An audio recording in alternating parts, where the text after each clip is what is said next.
பேசும்போது கொஞ்சம் நிதானமாக பேசியிருக்கலாம். அண்ணன் கொஞ்சம் அதிகமாக பேசிக்கலாம். பேசினாலும் சொல்லியிருக்கேன்.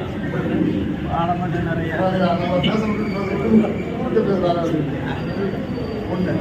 ரெண்டாவது இன்னொரு வார்த்தை சரியான கருத்து சொன்னோம். நமக்குள்ள ஒற்றுமை இருந்தால் நம்மளை அடிக்கிறதுக்கு ஆளே கிடையாது. தவிர ஒவ்வொருவராக இருக்கக்கூடாதுன்னு சொன்னான். அது சரியான வார்த்தை. இந்த ரெண்டுமே அவரை பாராட்டக்கூடிய விஷயம். மூணாவது ஒன்று சொன்னார், சுவாமி விவேகானந்தரை பற்றி சொன்னார். அதுவும் மிக சிறப்பான விஷயம். அந்த வழியில் வந்த நம்ம எந்த பெண்ணை பார்த்தும் மயங்க மாட்டோம். அவர் மயங்கிடுவோம்னு சொன்னார். அது மாட்டோம். சொல்ல வேண்டாம். என்ன காரணம், வள்ளுவருக்கு அப்புறம் சுவாமி விவேகானந்தர் வந்த பூமி இது. இந்த பெண்களை நம்ம கிருஷ்ணாதான் பார்ப்போமே தவிர எந்த நேரத்திலும் மற்ற கண்ணோட்டம் நமது அன்னைக்கு இந்த அண்ணா திராவிட காலங்களில் நீங்களாக இருந்தாலும் சரி, எங்கள் அண்ணன் ரெட்டியாபதி நாராயணன் இருந்தாலும் சரி, பேச்சுக்கு கூட இந்த இடத்துல நீங்கள் பேச மாட்டாங்கன்னு நான் நிச்சயமாக இருக்கணும் நம்பிக்கையோட. ஏன்னா அந்த வார்த்தையும் நம்ம இருக்கும்போது பேசணும்னா நம்மளோட சகோதரிகள் இருக்காங்க. சகோதரிகள்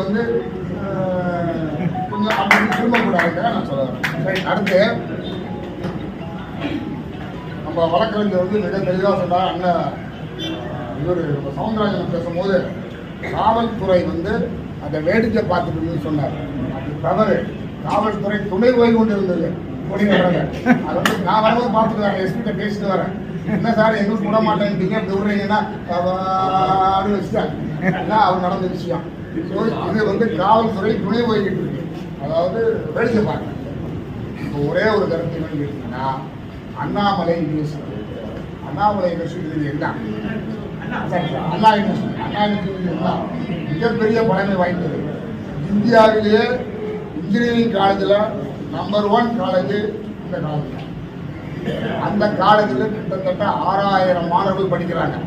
எனக்கு முன்னாடி பேசுங்க யாரோ சொன்னாங்க 25 கேமரா, தம்பி 54 கேமரா. ஒரு கேமராவும் வேலை செய்யலை. அதுதான் இன்னைக்கு இருக்க கோளாறு. அந்த கோளாறுல தான் யார் வந்தா யார் போனான்னு தெரியல. அவன் சாருன்னு சொல்றான். அங்கே வரும்போது யாரோ சொன்னாங்க தூசு மாசுன்னு ஏதோ ஒன்று இருந்து கொண்டாங்க. அதை நம்ம போக வேண்டாம். அதை காவல்துறை பார்த்துக்கணும். அதை பார்த்துதா இந்தியாவுக்கு தான் இப்போ நம்மளுடைய ஆர்ப்பாட்டங்களும் இந்த கன்னட கோஷங்களும் அதுதான் பண்ணிக்கிட்டு இருக்கோம். இதெல்லாம் ஒரு பக்கம் நம்ம செய்வோம். எல்லாத்துக்கும் மேலே நம்ம செய்ய வேண்டிய ஒரு முக்கியமான விஷயம் என்னன்னு கேட்டிங்கன்னா, 2026 நம்ம ஆட்சியை பிடிக்கணும். ஆட்சியை பிடிக்கணும் அப்படின்னு கேட்டால் நம்ம அமைதியாக இருந்தால் பத்தாது. வேற எதுவுமே நம்ம புதுசாக செய்ய வேண்டாம். நம்முடைய பொதுச் செயலாளர் என்ன சொல்கிறாரோ அதை அப்படியே செஞ்சுதான் நமக்கு போதும். பொதுச் செயலாளர் சொல்கிறத நம்முடைய மாவட்டம் தான் எனக்கு தெரிஞ்சு உடனடியாக செய்யக்கூடிய ஒரு மாவட்டங்கிற பெருமை நமக்கு. BL2 அப்படிங்கிறத உடனடியாக கொடுத்தது நம்ம மாவட்டம் தான். அது மாதிரி ஒவ்வொரு விஷயங்களும் நம்ம மாவட்டம் தான் முதல்ல இருக்குது. அது எல்லாத்துக்கும் காரணம் எல்லாரும் தான். அது எந்த மாற்றத்தையும் செய்யறாங்க. எல்லாரும் செய்ய வேண்டியது எங்கே வேணாலும் எப்படி வேணாலும் இருக்கட்டும். தேர்தல் காலங்களில் நிற்க போகிறது யாருன்னா நம்ம சகோதரன் சகோதரி நினைச்சு வேலை பார்க்கணுமே தவிர நம்ம இவன் நின்றுக்கிட்டான் இவனை தோக்கடிக்கணும் அப்படின்னு பாடுபட்டோம்னா ஒரு கதையும் நடக்காது. இப்போ நம்ம செய்ய வேண்டியது இப்போ அண்ணா அடுத்து நம்ம கொடுத்த ஒரே இந்த கூட்டத்தில் நான் எல்லாத்தையும் பேச விட்டுட்டு எனக்கு இதில் ஒரு சுயநலம் என்னன்னு கேட்டிங்கன்னா, என்னுடைய வேலை முடிஞ்சு வைப்போம். ஒவ்வொருத்துக்கும் செயல்கள் கூட்டம் போட்டு பேசுறதோட இப்போ நம்ம செய்ய வேண்டியது ஒவ்வொருக்கும் பூத் கமிட்டின்னு 9 பேரை போட சொல்லியிருக்காங்க. கிட்டத்தட்ட எல்லாரும் ரெடி பண்ணியிருப்பீங்கன்னு நான் நினைக்கிறேன். அதில் இப்போ வந்திருக்கிற அத்தனை ஒன்றிய கிழங்கு நகர கழக பேரூராட்சி செயலாளர்கள் இந்த 9 பேர் கமிட்டியவோ நமக்கு வெகு விரைவில் கொடுக்கணும். அதை எனக்கு தெரிஞ்சு தம்பி ஜெயக்குமார் எப்போ கொடுப்பேன். தமிழகத்தினுடைய நல்ல எதிர்காலத்தை எதிர்நோக்கி இங்கே வருகை குறித்திருக்கின்ற கழகத்தினுடைய ஆற்றல் மிக்க செயல் வீரர்கள், வீராங்கனைகள் மற்றும் நிர்வாகிகள் அனைவரையும் வருக வெப்போட வரவேற்கின்றேன்.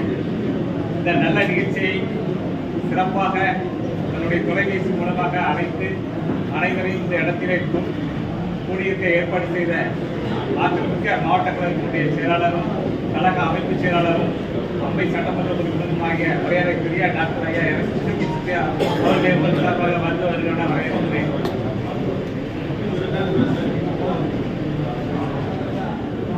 இன்றைய தினம் பண்பை நினைத்து ஜனநாயகம் எப்படி பாதுகாக்கப்படுகிறது என்பதை இப்பொழுது நடைபெறுகின்ற ஆட்சி உற்று நோக்கி பார்த்தால் நமக்கு எல்லாம் தெரியும். இன்னைக்கு இந்தியாவை பொறுத்தவரைக்கு மணிப்பூர் ஸ்டேட்டில் மிக மோசமான ஆட்சி. அங்கு பல வன்முறைகள் நடைபெறுகிறது, அங்கே பெண்களுக்கு பல இன்னல்கள் ஏற்படுகிறது என்றெல்லாம் கூக்குரலிட்ட இந்த முட்டாள் மு.க. ஸ்டாலினுடைய ஒரு ஆளத் தெரியாத ஒரு அரசினுடைய அவலங்களை சுட்டிக்காட்டும் விதமாக இன்றைய தினம் நாம் கூடியிருக்கின்றோம். இன்றைய நிகழ்வு சென்னையில் நடைபெற்றதால் ஒரு எல்லோருக்கும் தெரியக்கூடிய ஒரு நிலைமை ஏற்பட்டிருக்கின்றது. இன்றைய தினம் சட்டம் ஒழுங்கை பொறுத்தமட்டில் மாண்புமிகு ஐயா எடப்பாடி அவர்களுடைய ஆட்சி காலத்திலே ஒவ்வொரு ஊருக்கும் ஒரு போலீஸை அனுப்பி இந்த ஊர்ல யார் யாரெல்லாம் என்னென்ன தவறு செய்யறாங்க, இந்த பின்னால என்னென்ன விளைவுகள்லாம் வரும் அப்படின்னு சொல்லி ஐயா எடப்பாடியார் அவர்கள் சட்ட ஒழுங்கை ஒவ்வொரு கிராமத்துல தெருவா ஒரு போலீஸ் வந்து யாரும் பிரச்சனை பண்ற மாதிரி இருக்காங்களா, இந்த தெருவில் கலவரம் நடந்திருக்கா, பிரச்சனை நடந்திருக்காங்கிறத எல்லா தெருவா போய் போலீஸ்காரங்க வந்து ஹின்ஸ் எடுப்பாங்க. இது எல்லாத்துக்குமே தெரியும். இன்னைக்கு எந்த போலீஸ்காரங்க இன்னைக்கு தான் நான் பார்த்திருக்கேன். ஏன்னா இன்னைக்கு தான் அவ்வளவு போலீஸ் இருக்காங்கிறதே தெரிகிற அளவுக்கு ஆட்சியினுடைய நிர்வாகம் மிக அபலமான நிலைமையிலே இருக்கின்றது. அதே போல ஆளாமல் கண் துஞ்சுவதில்லை, களம் கண்ட போன் மரவர் கடல் ஓசை சிறகடிப்பாய், கங்கை வெள்ளம் கவினடைக்குள் துள்ளி வரும் துடிதுடிப்பாய், அன்று ஆண்ட பாண்டி மன்னன் அணிவகுத்த பெரும்படை இதுதானா என்று இன்றைக்கு பாறை வியக்கின்ற வகையிலே சேரன் மாதேவி மாநகரில் ஒரு மாபெரும் ஆர்ப்பாட்டத்தை நடத்தி காட்டி இங்கே இந்த ஆர்ப்பாட்டத்தில் தலைமையேற்று ஒரு சிறப்பான முறையிலே நடத்தி காட்டியிருக்கின்ற ஆற்றல் மிக்க மாவட்ட கழக செயலாளர் எங்கள் பாசமிகு அண்ணன், நேற்று இன்று நாளை என்றும் அம்மையின் நிரந்தர சட்டமன்ற உறுப்பினர், புறநகர் மாவட்ட கழகத்தினுடைய செயலாளர், கழகத்தினுடைய அமைப்பு செயலாளர் அண்ணன் டாக்டர் இசக்கி சுப்பையா அவர்களை வணங்கி பொன்மனச்செம்மல் எம்ஜிஆர் அவர்களுடைய இயக்கம், புரட்சி தலைவி அம்மா அவர்கள் கட்டி காத்த இயக்கம், இன்றைக்கு அண்ணன் எடப்பாடியார் அவர்கள் கட்டி காத்து வளர்த்துக் கொண்டிருக்கின்ற ஒரு மாபெரும் இயக்கம் அனைத்து இந்திய அண்ணா திராவிட முன்னேற்ற கழகம் என்பதிலே எந்த ஒரு மாற்று கருத்தும் யாருக்கும் இங்கே இருக்க முடியாது. இன்றைய சூழ்நிலையிலே மிகப்பெரிய பல்கலைக்கழகம் அண்ணா பல்கலைக்கழகம் அங்கே நடைபெற்றிருக்கின்ற ஒரு மிகப்பெரிய குற்ற சம்பவத்தை கண்டித்து மாணவிக்கு ஏற்பட்ட அந்த பாலியல் வன்கொடுமையை கண்டித்து இங்கே அண்ணன் எடப்பாடியார் அவர்கள் ஆணைக்கிணங்க தமிழகமெங்கும் சிறப்பான முறையில் ஆர்ப்பாட்டம் நடைபெற்றுக் கொண்டிருக்கின்றது. நீங்கள் சிந்தித்து பார்க்க வேண்டும். ஒரு பல்கலைக்கழகத்திலே சுமார் 72 கேமராக்கள், சிசிடிவி கேமராக்கள் இருக்கின்றன. அதில் 56 கேமரா மட்டும்தான் இன்றைக்கு உபயோகத்தில் இருந்திருக்கின்றது. மீதி சிசிடிவி கேமராக்களும் அங்கே உபயோகத்தில் இல்லை.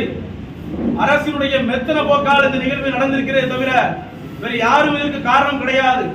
ஏனென்று சொன்னால் ஒரு சாதாரணப்பட்டவன் அந்த கல்லூரி வளாகத்துக்குள்ளே தான் நினைக்கின்ற நேரத்திலே சென்று வருகின்ற அளவிற்கு சுதந்திரம் யார் கொடுத்தது? இந்த அரசினுடைய திராவிட முன்னேற்ற கழகத்தினுடைய அமைச்சர் அவர்கள் பெருமக்களுடனும் துணை முதல்வருடனும் தன்னுடைய நெருக்கத்தை ஏற்படுத்தி தன்னுடைய அந்த பழக்க வழக்கம் அவர்கள் இருப்பதை போன்ற ஒரு தோற்றத்தை இந்த மக்கள் மத்தியிலே காவல்துறை மத்தியிலே ஏற்படுத்தி தன்னை சர்வ சாதாரணமாக அங்கே நுழைகின்ற இடத்திலே வைத்திருக்கின்றார்கள் இந்த திராவிட முன்னேற்ற கழகத்தினர். அந்த அரசு இப்படி ஒரு கேடுகட்ட ஆட்சி இந்தியாவிலே இந்திய அரசுகளை எங்கும் நடைபெறவில்லை என்பதுதான் நாம் அனைவரும் இங்கே சிந்திக்க வேண்டும். ஒரு எதிர்க்கட்சியாக இருந்தாலும் நம்முடைய பொதுச் செயலாளருடைய வேண்டுகோளை ஏற்று நம்முடைய மாவட்ட கழகத்துடைய செயலாளர் அண்ணன் இசக்கி சுப்பையா அவருடைய வேண்டுகோளை ஏற்று நீங்கள்லாம் கிட்டத்தட்ட 300க்கும் மேற்பட்ட கழகத்துடைய நிர்வாகிகள் வந்திருக்கிறீர்கள். மற்றற்ற மகிழ்ச்சி. உங்களை அன்போடு மாவட்ட கழகத்தின் சார்பில் வருக இருக்கின்ற தொண்டர்கள், இங்கே இருக்கின்ற நிர்வாகிகள் தான் எதையும் எதிர்பார்க்காத தொண்டர்கள். இயக்கம் ஆரம்பித்ததிலிருந்து இன்று வரை பல போராட்டங்கள், ஆர்ப்பாட்டங்கள், சிறைவாசங்கள் அத்தனையும் சந்தித்து வந்தவர்கள் தான் இன்றைக்கு இந்த திருமண மண்டபத்திலே நாம் இங்கே உட்கார்ந்து இருக்கின்றோம். ஆக இந்த ஆட்சியை மிக விரைவிலே, கூடிய விரைவிலே, இன்னும் சொல்ல போனால் 43 கால ஆட்சி காலத்தில் மக்கள் பட்ட கொடுமைகளை, மக்கள் பட்ட இன்னல்களை நாம் தெருவாக வீதியாக இதை போல போராட்டங்கள் மூலமாக நிச்சயமாக சந்தித்து இந்த ஆட்சியை நாம் விரட்டுவதற்கு எத்தனை இழந்தார்கள் வந்தாலும் சரி, எத்தனை சட்டங்களை போட்டு நம்மளை எதை செய்தாலும் சரி, அதையெல்லாம் சந்திக்கக்கூடிய ஆற்றல் மிக்க தொண்டன் தான் அதிமுக தொண்டன் என்பதை நான் நினைக்கிறேன். மற்ற கட்சியில் உணர்வுபூர்வமாக இருப்பார்களா என்று சொன்னால் கிடையாது. மற்ற இயக்கத்தில் உணர்வுபூர்வமாக இந்த இயக்கத்துடைய தொண்டர்கள் இருப்பார்களா என்று சொன்னால் கிடையாது. ஆனால் இந்தியாவிலே, உலகத்திலே ஒரு ராணுவ கட்டுப்பாடான ஒரே இயக்கத்திற்காக உயிர் மூச்சை விடக்கூடிய ஒரே இயக்கம் அனைத்து இந்திய அண்ணா திராவிட முன்னேற்ற கழகம். தொண்டர்கள் மட்டும்தான் ஆட்சி அதிகாரத்தில் இருந்தாலும் ஆட்சி அதிகாரத்தில் இல்லாவிட்டாலும் அவன் தொண்டராக கடைசி வரைக்கும் இருந்தாலும் சரி, இந்த இயக்கம் தான் பெரிது, புரட்சி தலைவர் தான் பெரிது, புரட்சி தலைவர் அம்மா தான் பெரிது, கழகத்துடைய பொதுச்செயலாளர் எடப்பாடியார் எல்லாம் என்ற உயிர் மூச்சு என்று சொல்லக்கூடிய உண்மையான இயக்கத்துடைய தொண்டன் அதிமுக தொண்டன்.